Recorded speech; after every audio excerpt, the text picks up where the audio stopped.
The Earley Show will begin after a brief word from today's sponsor, Answering Legal. Visit answeringlegal.com to learn more about our 24/7 virtual receptionist team. Answering Legal has been pivotal to allow our virtual law firm to thrive. Without them, we would not be able to handle the call volume that comes to our law firm. We needed a service that would allow us to be able to take those messages, yet still focus on working with our clients and be able to call them back. Answering Legal has been phenomenal on getting a great customer service relationship with people that are calling into the firm, taking messages, giving us those messages, and we can get back to them very shortly.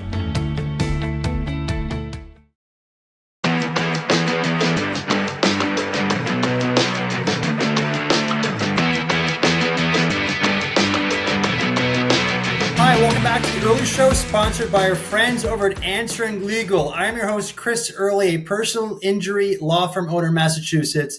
In each episode of the Earley Show, we always feature a successful attorney entrepreneur who is truly just getting after it. And our guest today is just that. Today we have the pleasure of having Tom Tona from TonaLaw, a personal injury law firm based out of New York. Tom, how are you today? I'm good, man. How are you? I'm so good. We're going to learn a lot from Tom, and I wanted to bring Tom on the show because he's a successful personal injury attorney, entrepreneur, and he just has a lot of energy, and I like that. And so I knew that he'd be a great guy to have on because we're going to learn a lot from Tom. He's a very successful entrepreneur. He's a super savvy businessman, so I'm going to learn a lot. We're all going to learn a lot today. So as always, make sure you sharpen your pencils because there'll be a lot of lessons, a lot of writer-downers today. So, Tom, welcome to the show, man. How are you? I'm great. Thank you for having me on. I really appreciate it. I love the show. You've had a killer lineup of guests recently that it's an awesome listen while I'm working out. Awesome, man. I appreciate that. Thank you so much. So, I think we met on LinkedIn originally and then actually met in person at a John Fisher mastermind. Is that right? Is that how we connect? I believe so. I know you're very active on LinkedIn. We reached out and connected with each other. We ran into each other at a mastermind, and we became friends after that. Yeah, I've seen you in the conference show. We always have good conversations because we really kind of nerd out on this stuff. Yes. And we're into it. So that's why I'm excited to talk to you. So I asked you to be on the show because we have a few things in common. We obviously are both personal injury business owners. We're both scaling our practices. We're both into culture, right? And we're both just getting after it and building, special law firms, right? Not average law firms, truly great law firms. And we're both into that. So, I know about your business, but I'd like to hear if you would share with us behind the curtain, right? Your upbringing, mom and dad, brothers and sisters, what did it look like in the house growing up? Walk us through your upbringing, please. Sure. So my parents had me when they were younger. My mom was, I think, in her 20s. I was adopted, actually. So I'm an adopted child, which does impact you in terms of formation of who you are, right? And I had one brother. I still have one brother, and he's awesome. And he is completely opposite of me in a lot of ways. Like, he's a genius mechanic. When I say genius, like literally takes apart engines and puts them back together at 13 years old. Genius. Like, wow, legit. And he's made an unbelievable financial success of himself doing just that for like Fortune 100 motor companies and motorcycle companies and stuff like that. So I have tremendous admiration for him because I can't do anything mechanical with my hands. You and me both. Oh, it's the amount of money I spend. And then, somebody says, hey, there's a defibrillator on your car that needs to be replaced. I'm like, all right, replace it. And there's no such thing as a defibrillator for those that are listening. So, and that's basically it. I had, my parents were loving and nurturing. The being adopted definitely does influence you in your formative years because there's something called, I forget what it's called now, but it's like a scar that you get imprinted on you from an adoption, right? And while it can be a blessing, it leaves you stuff to work on, leaves you stuff to resolve. I would say that, I'm 5'7". I always joke around I'm 5'8" because it's what it says on my license, but I'm 5'7". I weigh about 150 pounds. I weighed about 125 in high school. Probably one of the most formative things for me, which turned out to be a blessing, but was horrific, was being bullied. Right? I was significantly bullied. It didn't help that I have a big mouth and I only weighed 125 pounds at 5'7". So I was never one to really cower or whimper, but being bullied is one of the reasons I'm doing what I'm doing now. Was this high school? Yeah, it was pretty much throughout. You never feel like you fit in. So it was high school, junior high. It's what led me into the martial arts. It's also what led me into personal injury litigation, right into litigation in general.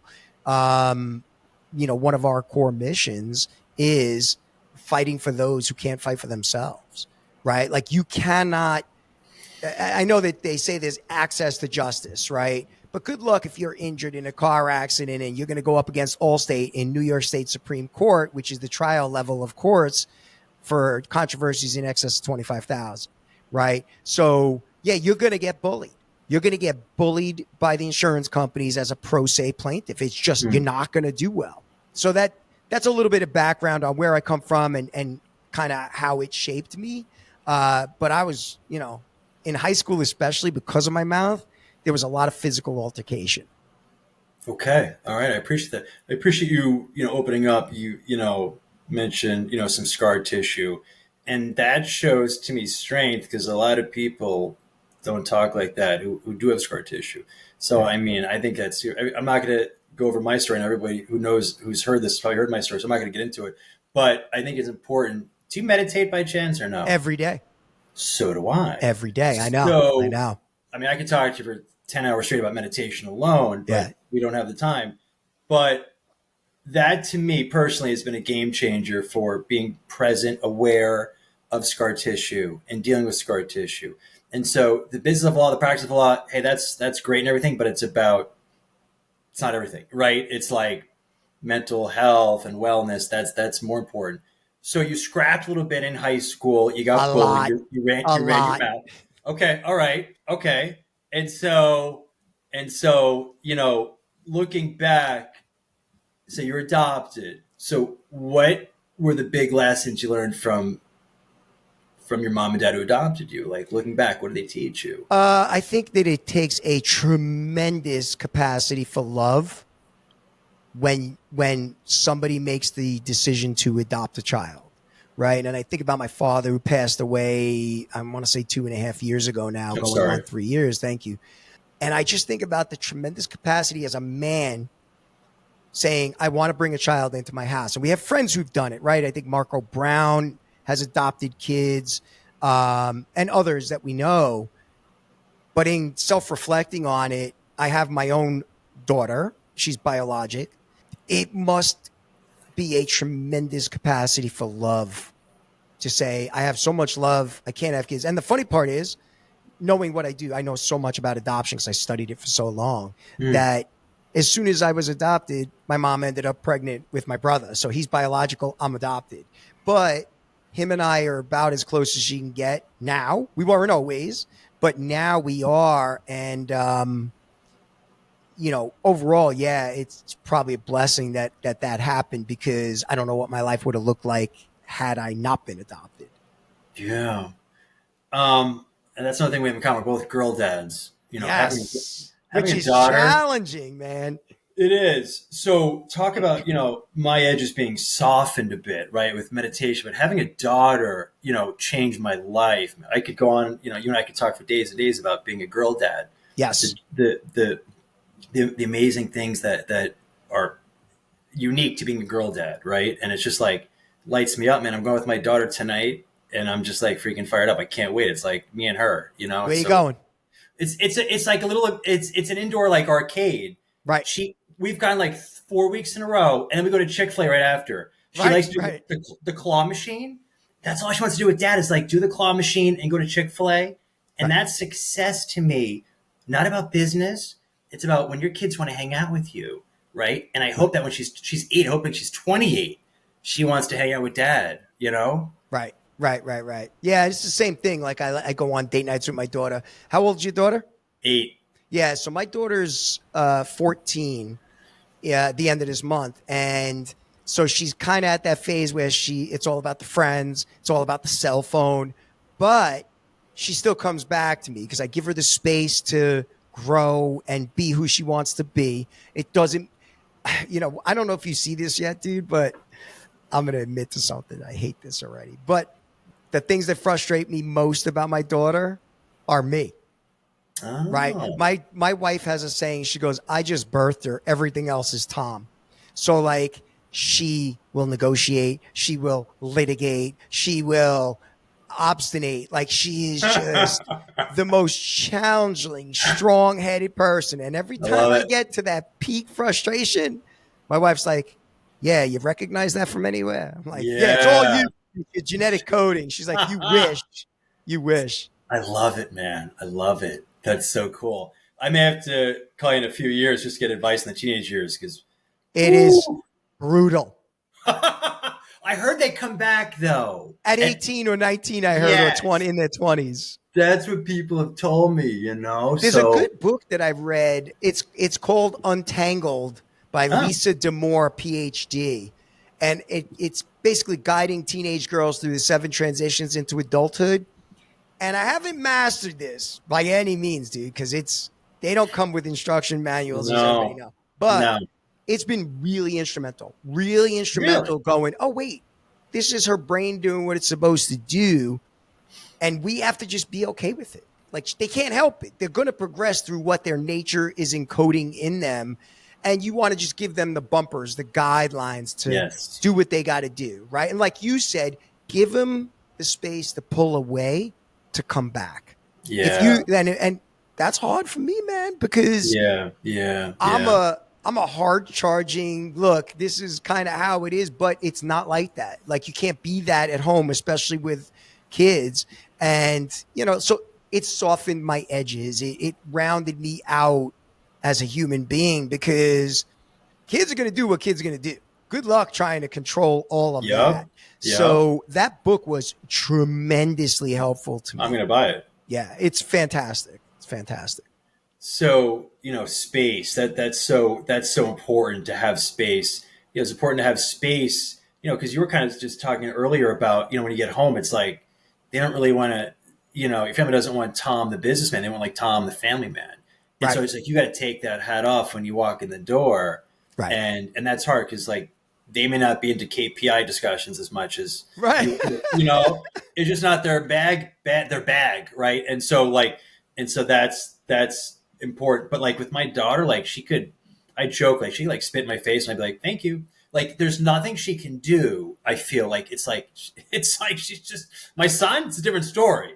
It's not. So you might not be saying that after that hormonal swing she's headed for in puberty, my man, because there are times that I am whipsawed. I go, wait, 30 seconds ago was something else. Oh, okay. And I'll tell you another funny story really quick. So we were away on a vacation. We were staying at a Vermont Airbnb back in the day on a lake. And this was right on the cusp of the things that happen when a girl enters puberty. So she turns around to my wife. She goes, do you ever want to punch dad in the face? Now, again, my kid's rough and tumble. I'm rough and tumble. Do you ever want to punch dad in the face? She's like, what? And she goes, I don't know what it is. I want to punch him in the face right now. I'm so frustrated, and I don't even know what he did or why. Oh, my God. Yeah, man. So it's coming. It's That's coming. Legit, man. Wow. Enjoy it now. It's a great age. But again, it's just really about navigating the waters, right? Like what we learned with the business, which is the same thing with your family. Like I don't always know what I'm doing, man. Listen, what I am on social media and what everybody is on social media is great, but we're all just figuring it out, right? And the sooner people realize that, the happier they'll be. Everybody gets lost. Everybody's clueless, man. Anybody tells you they got to figure it out, come on, man. We know behind the scenes how messy things get.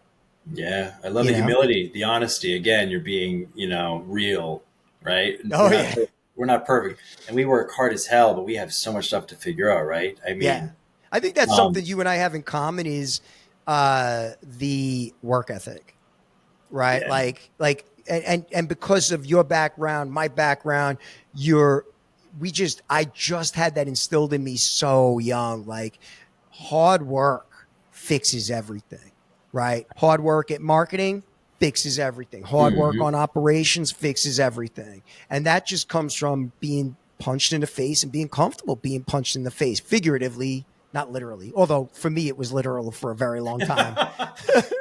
I hear you. You're not alone. So you obviously go to law school. You graduate. What did you do after law school? So again, think about that work ethic we talked about, right? Throughout law school, I probably held 4 jobs at once. I was a bartender. I would work at a catering hall. I was a grinder. I just always have been. I'm a blue collar upbringing grinder. I was the first person to go to college, go to law school. Right after law school, I'm like, I got to get a job. And I thought, and I'm going to say this name and then people are going to freak out, but I had read Donald Trump's The Art of the Deal. I've always been fascinated by real estate and investing in real estate. So I went to a real estate firm, a transactional firm. And I worked for the guy for about a year. He paid me peanuts. When I say peanuts, I'm going to disclose a number, $20,000 as a licensed attorney. What year is this? Oh, dude, I've been practicing almost 30 years. So do the math, whatever that Early comes 90s? out. Early 90s, right? Okay. And listen, I'm 55. So I go to work for this guy and he's handling some litigation. He would take whatever came in and he'd charge big retainers. And then he mostly transactional. Had no clue about how to litigate cases. And I had this uncanny knack. I started litigating these cases for him. But I was sitting at his receptionist desk. Really? And I'm doing all the lifting. And I'm winning on cases, right? On paper, motions. I always loved to write. I was an English major in college. And I always loved to write. And so but he had me getting his dry cleaning, gifts for his wife, lunch, and litigating all the cases. I did that for a year. I got a job at a firm in Queens. The firm in Queens was really a foreclosure firm, but at least it was real estate related. And I'm like, let me get a taste of this. And it was a lot more money, $40,000. Okay. Big Going deal, up. right? Going Big up. deal. Big deal. But I was doubling my salary. Yeah. But fortuitously, in that first job, I meet a guy I'm still friends with today, Herb Auger. You probably have heard me talk about Herb. You introduced me. Herb's a major player in North and South Carolina, personal injury. And we reunited as friends at a mastermind at Atticus in Texas, going back probably 10 years ago. And if I tell you I talk to that guy every day about business, and we're always on the phone. I was on the phone with him last night. We call each other from the car. So the point of that story is was I in a shit job, my first job? Yeah. I would never treat anybody like I was treated. But I don't know. I feel better because of it. And I have an enriching relationship with a guy that makes me better at business every day. So even though I was only being paid $20,000 a year, I made 7 figures in a peer circle edition. Like, him and I are bonded as business partners, even though we're not partners, right? Like, we help each other through on the highest level of coaching level problems, right? So I always kind of try to factor in where there's a shit show going on, and there's a lot of shit shows in the world. Sorry if I'm not supposed to curse. It wasn't just a $20,000 job. I got 7 figures worth of revenue. Him and I do 6 figures in business a year, just referring stuff back and forth, making introductions to each other. So on the whole, even though that job was a mess from a first job perspective on my resume, it was a stepping stone, but it gave me a lot of positives, as did my upbringing. I was bullied. It was formative. Like, you went through an upbringing. I mean, I know your story, dude. That is some real trauma. But dude, look who you are. Look at what you're doing. Look at what you're building because of it. Thanks, man. Know? So that's where I try to look at everything as there's a reason for it. And if you can step back a little bit, even the shit shows, there's so much value in, right? There's so much stuff that comes out of it. So yeah, I hope people just were writing notes on what Tom just said, because that's wisdom. That's just about being a positive person. Like, you have a decision to make. You know, I'm preaching to my kids a lot recently. You can only control what you can control. Now, you can control how you respond to that difficult situation you find yourself in. The average bear will get down about that. That's why I'm going to just say it. There's very few truly successful people in the world because there's a lot of negative mindset. And a lot of people don't have opportunities. That's one thing. But there's a lot of people who it's glass as you must know a lot of pessimistic people. I do. The glass is half empty. Well, I think it's half full, man. There's such good, there's people with cancer that say, oh, I'm blessed. I got this, I got that, I'm good. Right. So everyone makes decision, right? And you're making decision, scar tissue and all, dealing with stuff. And you know what? That crap job I had at law school and that situation, whatever it was, I'm better for it. I'm going to take good from that. Right. Right. That's the whole idea here, man. Making the best of it. Yeah. Yeah. I think also optimism is a weapon, right? Because it's a secret weapon because at the end of the day, you only have two choices. It's what you make of it, right? I'm going to wake up and I always use the word, and I'm going to use it right now, shit sandwich, right? So I'm either going to be a shit sandwich and view the world through brown colored lenses, or I'm going to hope for the best in people.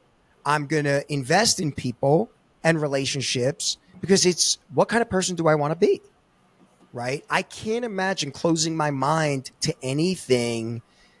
Some of the best opportunities in my life have come from the most bizarre circumstances just because I was open to it. Yeah, you made a choice. 100%. 100%. Did you get that from somewhere? Optimism is a weapon? Because I just made it up. You got to write a book on. I just wrote that down. That's gold. I'm not even kidding you. That's awesome. Massive. Awesome. I like that. I like that a lot. So I just want to ask you about your meditation for a sec. You talked about waking up, when do you meditate? How long do you meditate? How long have you meditated for? Tell us about it. Typically in the morning. I love doing it after my cup of coffee, sets the day. I meditate anywhere from 10 minutes to half an hour. And I'm not perfect with this, right? I'll fall off. I fell off last year for about 6 months. And then this year I was like, oh, my stress level's through the roof. What am I doing? It's not that I don't have time for it. I have to make time for it because I don't have time for it. So I said, okay, I think I wrote about this recently on LinkedIn. I said, okay, what's my minimum effective dose? Can I do a minute? Fast forward, I'm back up to 20 minutes to a half an hour. And I love it. Guided or no? I'll do both, right? I use the Headspace app. So the way my brain works, Chris, is what I spend money on, I invest in, right? So I made myself purchase the Headspace lifetime membership for, I think, $400. Really? I said, there's no way I'm going to spend $400 and not use the app. I love it. Smart. So I do mostly non-guided, unguided, right? Just sitting in silence and let everything wash over. And then occasionally for a little boost, I'll do guided. Yeah. Well, it's good to mix it up. Yeah. So I do mine 4:45 for about 15 minutes. Then I journal. I stole this from Ben Glass. I journal for 5 minutes a day. It's mostly just recap the prior day because I don't want to forget about stuff my kids did. My wife and I talked about. I do the same thing. You journal? I journal before while I'm having coffee. I like to sit down, have a cup of coffee, and I fell off of it around the same time. And I said, okay, I'm going to journal every day from January 1st, starting this year, even if it's only one word. I can do one word. That word might be a curse word. It might make no sense if I go back and read it. But what ends up happening is today, I wrote an entire page worth of stuff because I had a lot of stuff happen yesterday. Yeah. Yeah. So you'll be happy you did that writing in the future when you can look back at that. Yeah. All right. So when did you open your practice and why did you open your practice? Okay, so I went to a personal injury firm after that firm in Queens. I had gotten a job offer. They found my resume at the Bar Association. Back in the day, there was no computers or anything. So you put your resume in a notebook if you were looking for a job, and then guys that would have lunch there and ladies that would have lunch there would see your resume and call you. So I get a call. I was about a year at this firm in Queens. I get a call. Hey, we have a personal injury trial attorney position open. We'll train you. It's up to you if you want it. This is the salary. And it was not negotiable. And it was not a lot of money. So I call up my buddy, Herb, who I met at that first crap job. Herb was already doing personal injury. He worked at a firm where he had tried a couple of cases, went out on his own. I met Herb because he was renting space at that first job I had. I say to Herb, listen, man, I got this job off personal injury litigation. He goes, take it. I go, what are you talking about? He goes, you're going to make a ton of money. You'll love it. I know your personality. We became friends. Take it. So I listened to him. I accept the offer. Mm-hmm. And then I start doing the personal injury litigation from there. And I was like a fish to water. You're trying cases or? I started trying cases right out of the gate. Nice. Right out of the gate. 1 week in, they were like, here's your first trial. And I was like, what? Mm-hmm. And I was on trial. And I only got cases you were supposed to lose. And I won all of them. I got verdicts on all of them. They were small. You know, it might be a $40,000 verdict or a $90,000 verdict. But I tried liability, and in New York, it's bifurcated. So you get a liability trial, pick another jury, try damages. Sometimes they keep the same jury and go straight through, but it's 2 separate trials. So I tried about 20 cases to verdict, but I'm talking like damages, everything else. And I loved it. And that was a skill that I was really glad I got. My mentor was a guy named Don Sullivan. I've talked about him before on my podcast. And I loved it. And I was at that firm for about 3 or 4 years. I'm going off of memory. I ended up, so Don calls me in one day. I work directly for Don. He's like, listen, kid, I know you got about 30, 40 cases to your name. I'm stepping out of the practice. I have a lucrative offer to go into a government thing, and I got 2 years left to get a full pension. So I'm taking a buyout. So I also know your personality, you mix with the other partners, and you should take your cases, go out on your own. We'll give us a third and pay us back the disbursements on the back end. 2 days later, I opened up TonaLaw in 2001, and that was the rest is history, man. I opened up in 2001, April. So wait, did you ever have an itch to open up a firm, or was this a brand new idea in your life? Here was the itch. I was making a lot of money as an associate because I originated a lot of business. And in a couple of years, I actually was making on par with some of the partners in terms of... Because you're bringing work in. I was bringing shit. Yeah. Think about if you had an associate bringing in 40 cases, right? 40 cases. And I was settling them. I love negotiation. I love the trial stuff. So I was doing all of it start to finish anyway. And I was like, you know what? I'm good, man. I got cases that are about to settle for $100,000. It's full policy tender. Yep. I get to keep that money and kick them back. Yep. I'm going to make a lot more money on the business of Tom Tona than I will working for somebody else where I'm only getting a third, right? That was kind of the thought process. And I was always entrepreneurial. I was not nervous about hanging a shingle. It was just me with a laptop and 30 cases. Within a month, I settled the case, I think, for $270,000. I was like, $90,000, man. That's more than my base. This is 20 years ago. This is 20 years ago.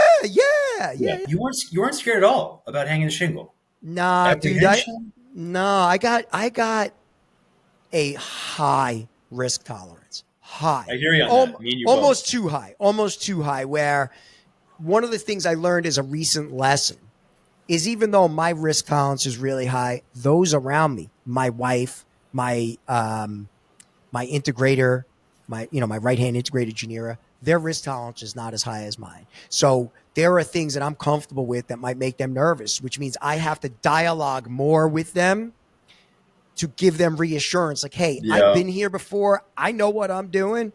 I don't have that fear gene. I just don't have it. I love that, man. I love that because I'm the same way. Appetite for risk. So like this goes back to me personally. I attribute this to my story because I grew up, it was kind of chaotic. The boat was rocky. That's normal to me. Rocky boats are like, I'm good. I'm very comfortable sitting on a rocky boat. A lot of people, if they come from perhaps a different, more stable background, they like a stable boat, and that's all good. That's cool.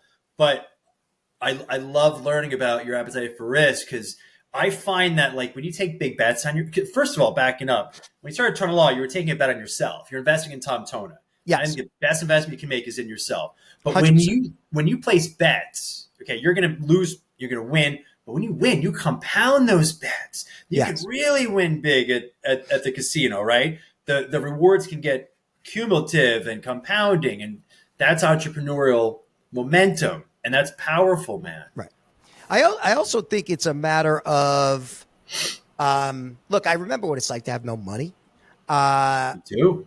But I always say, like, if I lost everything today, knock on wood, I don't. But if I did, my skills are still there, right? And the skills I have, that's where I get the confidence from, because I know what I'm good at. And I'm not good at everything. I don't Sure. need to be, but I do know what I'm good at.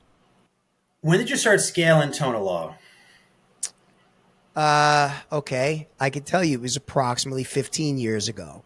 And I'll tell you the defining moment. I was in my kitchen at my house. My wife and I were newly married and I had a baby on the way. And my stress was really high because, personal injury is very up and down. Unstable cash flow is a staple of personal injury. That's all it is, yeah. And from a business perspective, while I'm good with that, I was like, there's a different way for me, right? Like, we know a lot of people that use the marketing phrase, riches are in the niches. I'm your coach. Trust me, you niche.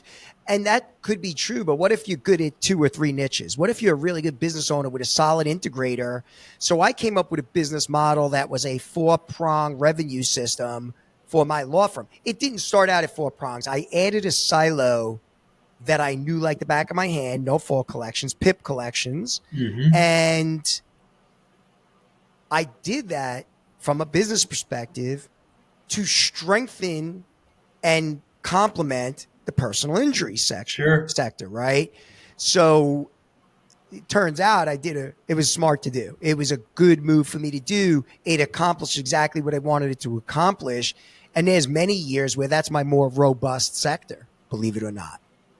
So, and then I expanded from there into mass torts and other, avenues. I do mass torts as like a passive type of thing. I do the advertising. I don't do the operations on it. Sure. Same. So you expanded your portfolio, right? That's what you decided to do. Yes. 100%. Okay.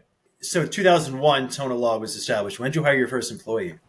Probably pretty quickly within the second year, I think, because I was like, wait, I can leverage this. I shouldn't be doing my own letters. I shouldn't be doing any of this.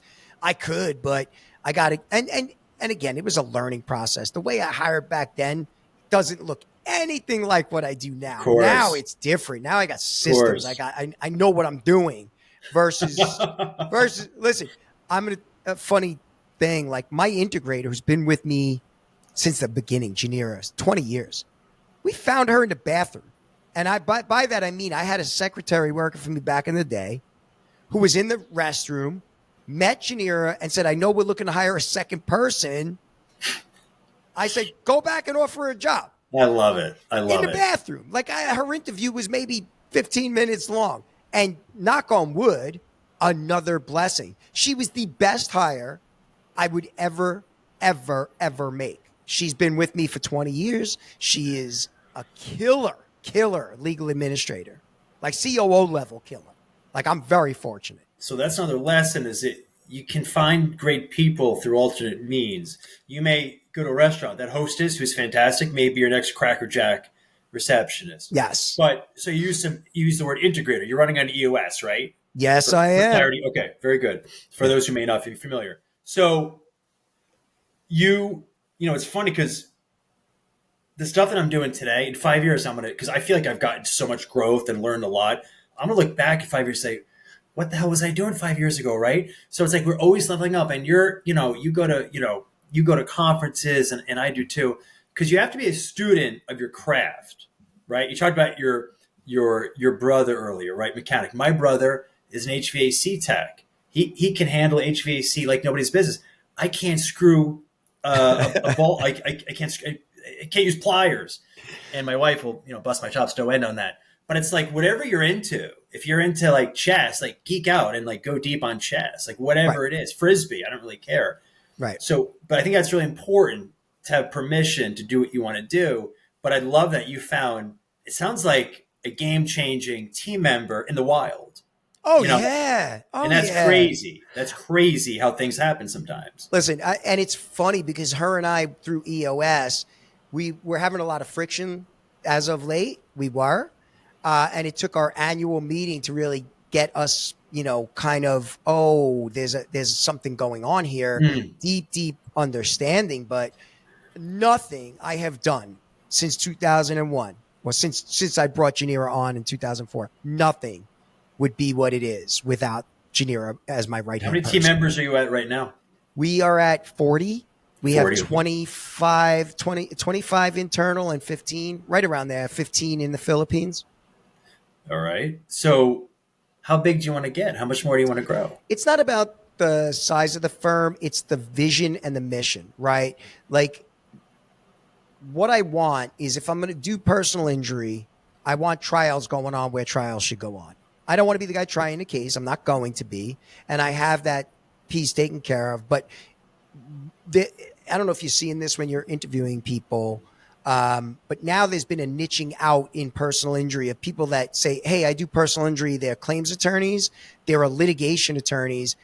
And none of those two are trying cases. And then there are the people that do it all, like I used to do, right? It's hard to find. And so we brought on a headhunter recently because I'm looking for an attorney or two to do that. It's not a matter of size. It's a matter of, if I'm going to take somebody's business in, I want to be the law firm I would hire. I'm really demanding when I pay money, right? I'm really demanding of my vendors. So if God forbid I was grievously injured, I want to be the law firm my wife would be proud to say, that's the firm I hired, right? Doing stuff that other PI firms aren't doing. Anybody could take a tear with surgery and settle it for $7,000. It's worth $140. Of course you got $7,000. Sure. And I don't want to be that. I don't want to be that firm. I want to be the firm that is, at the vanguard, doing this stuff. Like, I went to Ryan McKean's $100 million day, not because I'm going to try cases, because I want to see what they're doing that makes them so special.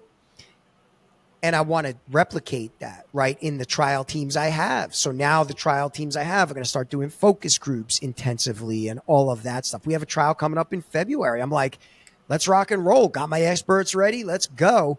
I'm not the one standing up in front of the jury. I'll be in court every day. But that's also, to me, like, trials are an energy-intensive young man's game. You've heard a lot of people say that, I'm sure.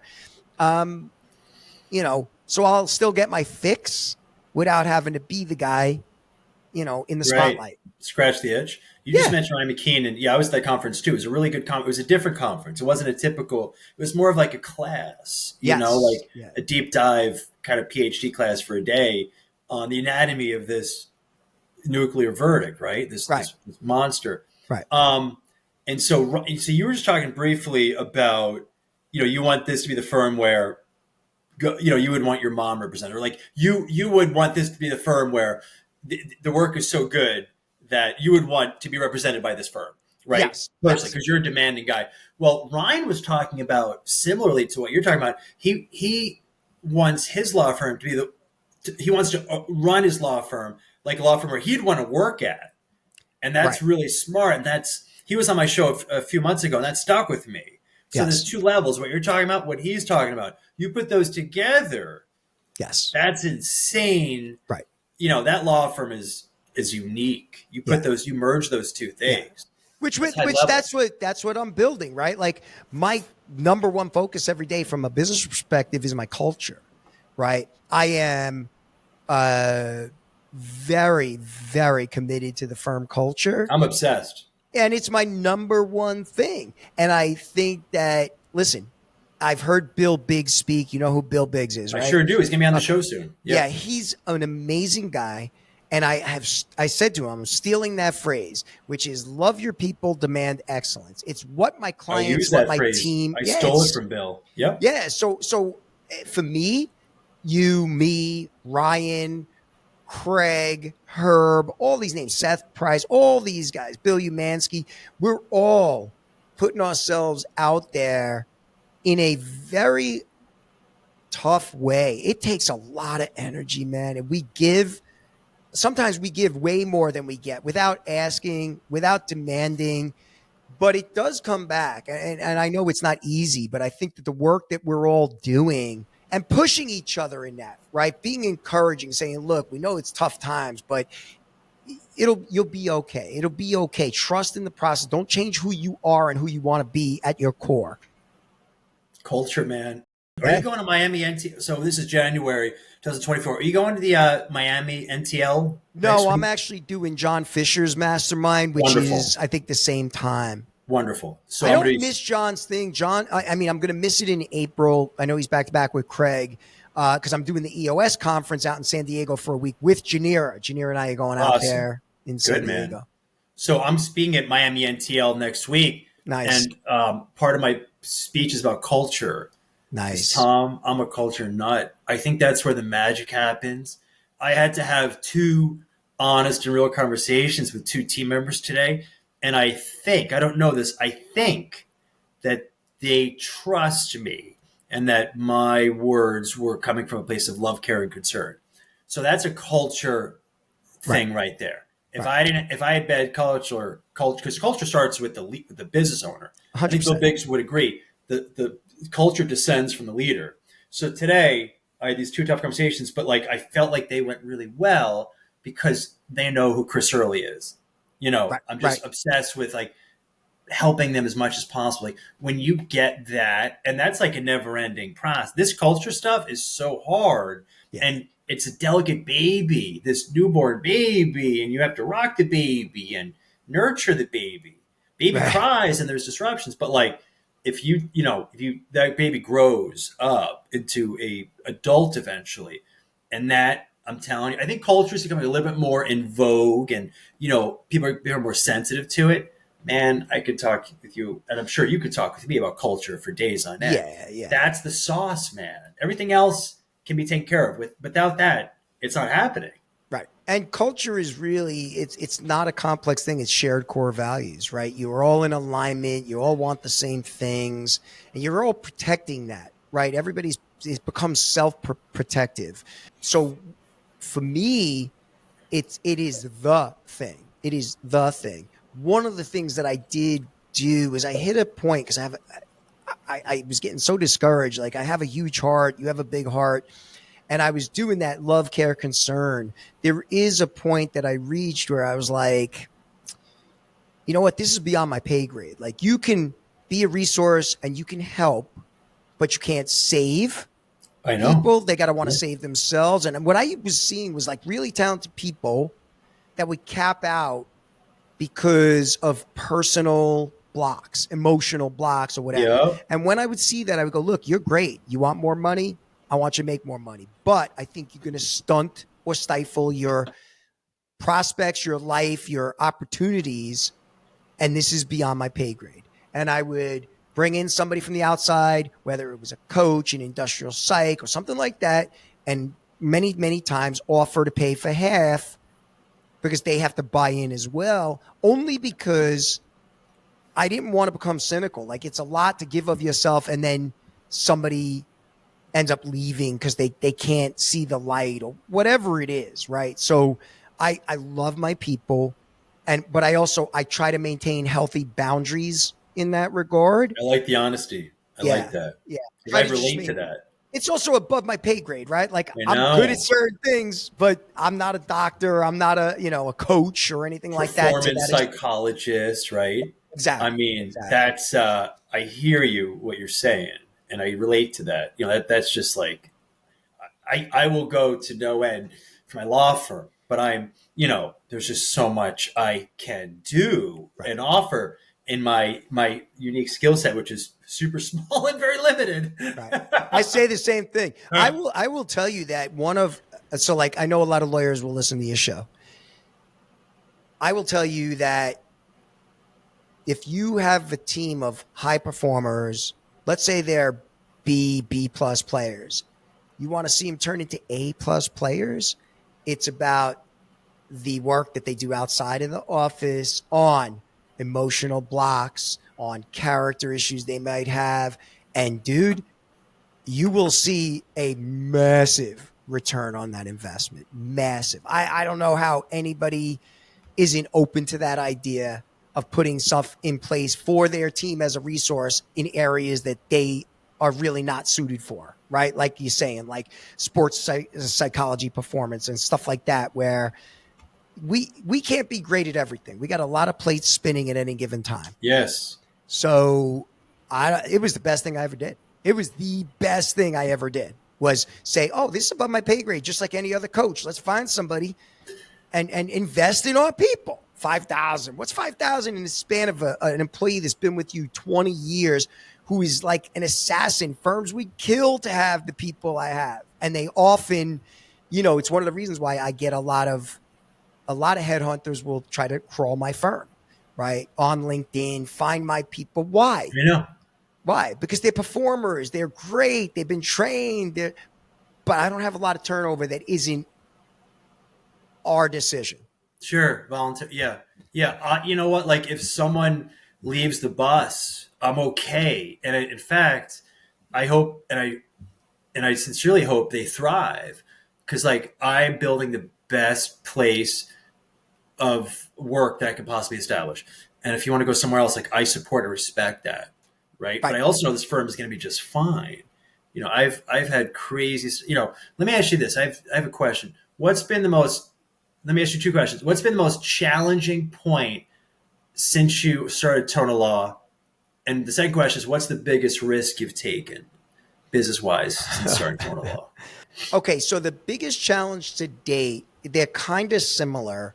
And one happened recently, one happened in like 2017. They're black swans that, if a black swan is something that's unexpected, a lot of people talk about it. It's Taleb's book, I think, Nicholas Taleb, right? It typically is, if one silo bleeding red, can't figure out why for an extended period of time, let's say 3 to 6 months. And the problem is, you reach a certain scale of revenue and you don't feel it necessarily until it's big. And because you have these other silos, they're feeding each other and everything's growing, and you're growing 25% a year, 50% a year. And once you realize the bleed, it's typically big. It's typically got 6 figures involved. And you go, oh my God, how did I miss this? And I will tell you that the takeaway I have from EOS is, you have to have accountability numbers for every seat. We're in the process of doing that now, right? Because if there's accountability numbers and you see red, you better stop everything after the second week of red and go, all right, we need to have a conversation and figure out what is going on. It's easy to see month after month, oh, this is red, but all we need is this to happen and it'll be fixed. It's always challenging. Listen, when things are good and the gravy is there and you got a big fat operating account, you're paying for whatever you need in your personal life. Nothing's stressful, right? Everything's good. Everything's good. What's really challenging is when the shit hits the fan, you're not sure what's going on. You're really disoriented, and you still got to show up every day and figure it out, right? So to me, the accountability, the numbers, the data, that fixes a lot of that. And listen, one of these scenarios was recent for me, and it was brutal. But once I fixed it, I took action. I go, okay, I know what's going on. Boom, let's go to work. Mm-hmm. And then we start to come out of it, right? That happens with everybody. Anybody that owns a business knows those dark days. Oh, all too well. I mean, if I'm being, I'm blessed to say my business it's growing at a fast rate. Generally, the challenges are outweigh the harder days outweigh are more frequent than the better days. However, that slowly is changing, because the more you're talking about being proactive and taking action, right? We're always taking action. Then it's like, wait, like we're starting to really like turn the corner here. And then you get punched in the face with something and you figure it out, right? But like, this is hard. I say it in every episode of the show, Tom. This is hard stuff. Yeah. Like, you're 23 years into TonaLaw, but like you had your time, you had your days of high stress that most humans don't really on a business angle, from business side, can relate to. Sleepless nights. It's legit, right? And that's why the meditation, the journaling gets ahead of that anxiety and that stress, depression that can set in if you're not got the stuff between the ears as solid as you can have it, right? Because this is hard, man. Yeah. It's not for everybody. No, But it's worth and it. the bigger you go, the bigger the risks are, but the bigger the reward. Yeah. And again, I don't make stupid decisions. You don't make stupid decisions. You make the best decision with the information you have. Yeah. And if you fail, you course correct, you keep going.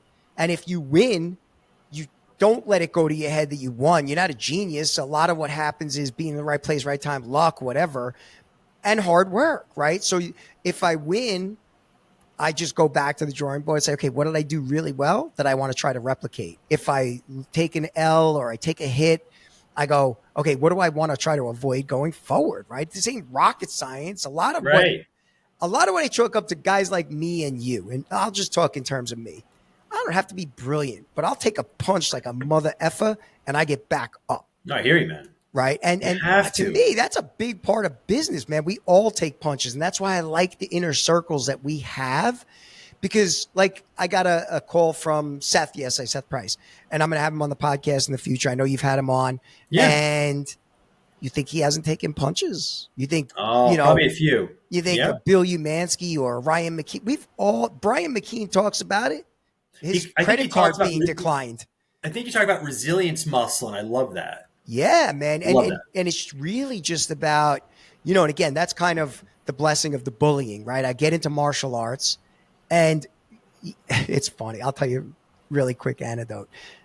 I'm talking to defense attorneys, and a lot of attorneys will get on the phone and be rude, really overly aggressive. And I'm like, you don't know me, do you? And like, what do you mean? I'm like, I'm different. Trust me, I'm different. I hear you, man. I know. Let's go see each other in court and see if you talk to me the same way, because I know what blood tastes like, real blood. And the taste of real blood repeatedly as someone's bashing my head in. So, if you want to talk and be like, that's why I tell my staff, if somebody calls here and they're rude or they're racist or they're ignorant, whatever it is, put me on the phone. Because I don't like bullies. And that's just been my thing for a very long time. Like, I combine that with, I don't have that fear gene. And I got a big mouth. I was born to do what I do. You're right in the right seat, man. Yeah, you're in the perfect seat. Yeah. Yeah, but I hear you. I mean, there's a lot of unhappiness in this profession, Tom. Yes. They're not talking about meditation. They're not talking about having space. They're not talking about vulnerability. And that to me is strength. But it's easy, to be miserable. It's easy to be a miserable lawyer, right? This show is about entrepreneurs who have gotten over struggle. Right. No one on this who I've interviewed has had it easy. Everyone has had challenges. What do? They keep getting off the mat, like you said. They keep getting back up. Yeah. And that's free. That doesn't cost you a nickel. And that was something I was just listening to the podcast with John Morgan, and that was something that I noticed about everybody that we talked to, right? Yeah. They say, I went through this and it was horrific, but it was a blessing in disguise, right? Like John said the same thing about his upbringing, right? Yeah. And I was thinking like my childhood. It's not like there was an idealistic thing. Sure. There was a lot of stuff even in my adoptive family, but it still wasn't a bad childhood. My parents loved me, Same. Like you said, I was thinking one of the days I woke up, I was super stressed and I'm like, somebody's dying today.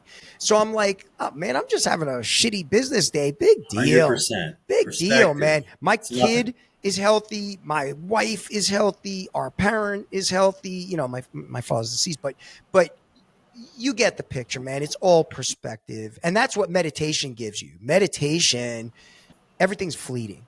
Your thoughts are fleeting. Your emotions are fleeting. And your wins are fleeting. I was thinking about this on the way in, actually. It's funny that we're talking about it. Your wins are fleeting. And remember that. Your wins are fleeting. And your losses are fleeting. Don't get too caught up because nothing's going to stay. The only thing that's constant is change, and that's it. Right? See, that really, I hear that with real clarity because of meditation. If you told me that 5 years ago, I'd be like, yeah, Tom, that's cool. Anyway, next question. But now it's like, yep, that's what this is all about. We're just human beings. I mean, like for some people maybe listening, it's like, what the hell do you guys talk? This is hooey. No, this isn't about business. This is about being healthy so you can run a big time business, Right. and do big time things that you're capable of doing.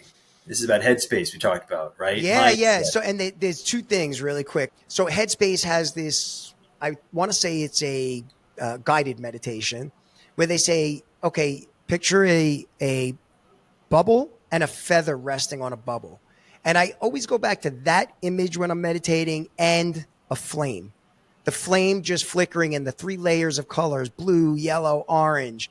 And, what we're talking about is the secret sauce, right? Like if they think it's 100%. hooey, I'll give you an example really quick too, because I'm also big into the breathing stuff, the Wim Hof breathing stuff that Herb does it. We send each other our breath holds and all of that stuff. But I was in a litigation. I very rarely have litigation for myself. I had a vendor who did some really crappy things on the SEO side and robbed me of money, right? Like it just wasn't a good relationship. So I'm in litigation and they just don't want to settle it. There's a litigator on the other side. It's just inflaming everything. So we end up going to a binding arbitration, and I'm sitting on a Zoom just like this. Yeah. And because I have that fight reflex, I'm like level 10, but I'm doing this breathing. I meditated for half an hour that morning. I was as calm as a cucumber while I was being cross-examined.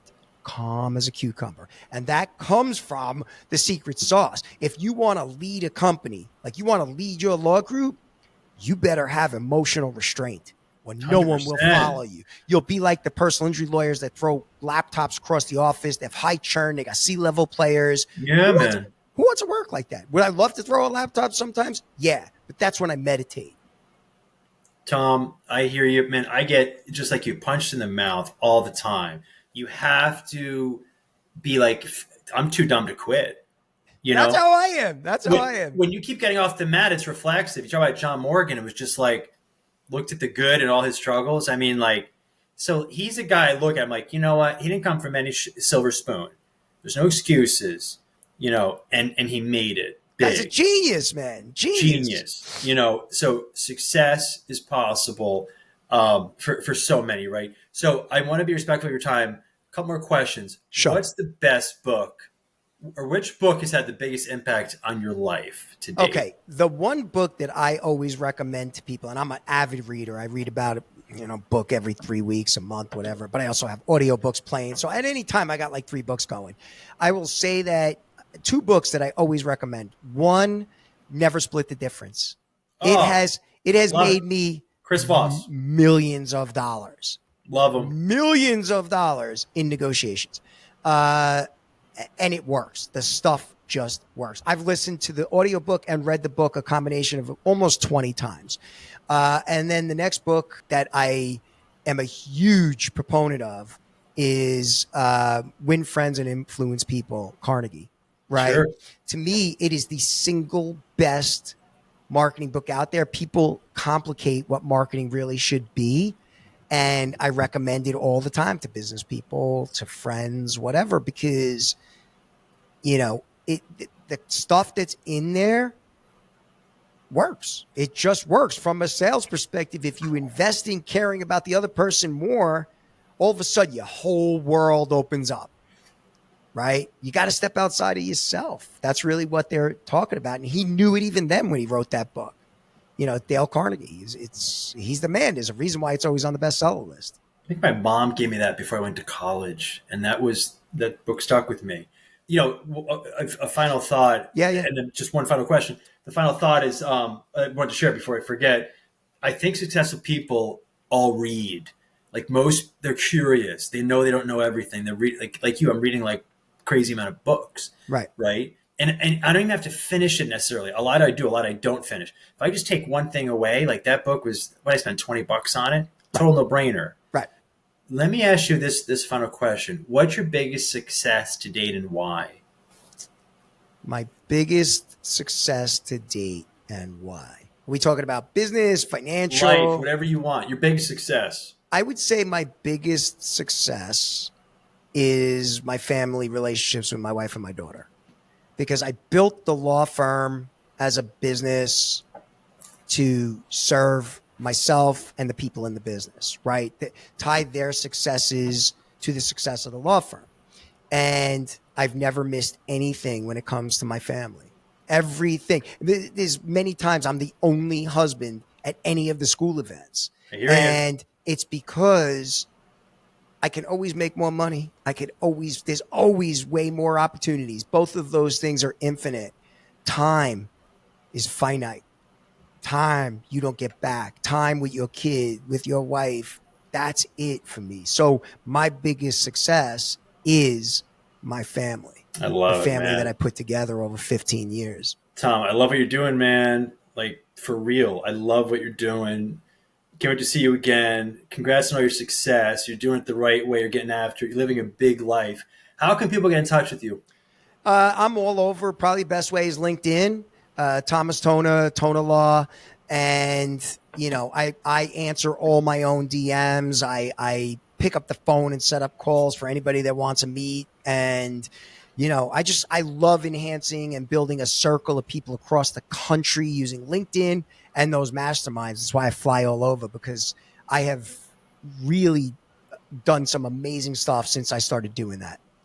I feel like you're just getting started too. I love it, Tom. Thank you so much for being on the show. Really appreciate it. Thank you, my man. Thank you. I appreciate it. That's it for this episode of The Earley Show. Be sure to check out more episodes of our show on Spotify, Apple Podcasts, and the Answering Legal YouTube channel.